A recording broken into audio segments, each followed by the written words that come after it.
So in this problem, we have a string that's wrapped around a pulley a bunch of times, and then it's let go. So kind of like a yo-yo, although a yo-yo isn't, the string's not wrapped around the outside, it's wrapped around like a center piece.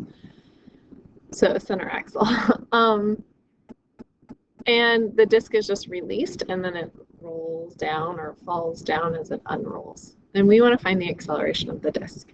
So we're going to follow our same procedures that we have followed for many force and torque equations. The first thing that we're going to do is establish a positive direction. So I'm going to say that like this way is positive for the spinning, and this way is positive for the translational motion. So you can choose a rotational positive and a translational positive. Then we're going to draw force diagrams and torque diagrams. So first we'll draw force. And we have the force of gravity acting down and the force of tension acting up. And then our torque diagram, we have a circle, and we have this force of tension here. So that's our torque from tension. And then we're going to write a net force equation and a net torque equation. So net force is equal to, and we're down is positive, so force of gravity minus force of tension. I'm not using vectors to write these equations. I'm accounting for the negative tension by subtracting it right there. And then we write our net torque equation, which is just torque from tension.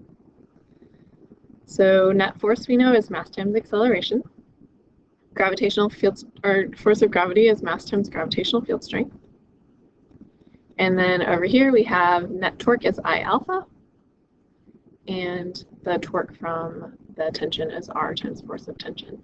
Now you don't need the sine theta here because anytime a string is wrapped around the pulley, it's going to be acting at 90 degrees from the radius. So that's a 90-degree angle there. Then we're going to use the moment of inertia equation for a disk. So we're going to do 1/2 mr squared. And then for angular acceleration, we're going to do a over r to get it into linear terms. And the reason that we're doing that is we're solving for acceleration.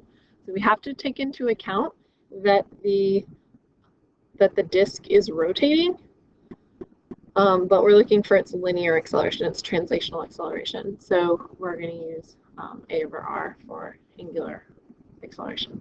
You do that pretty much every time. And that's equal to r times force of tension. Then we can see that our r's cancel. This one can cancel with that one, and that one can cancel with that one. And the r's are going to cancel pretty much every time unless you have a frictional torque, and then they won't cancel. All right, so now we have 1/2 times mass times A equals force of tension. And we have this equation.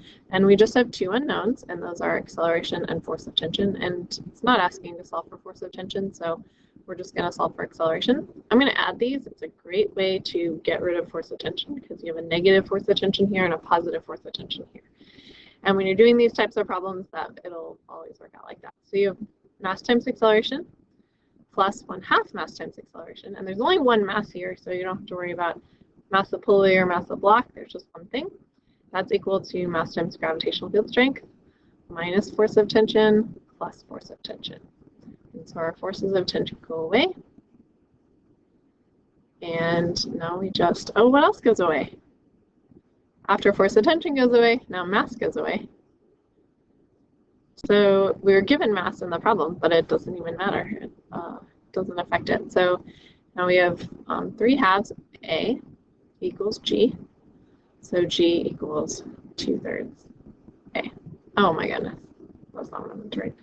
A is equal to 2/3 G.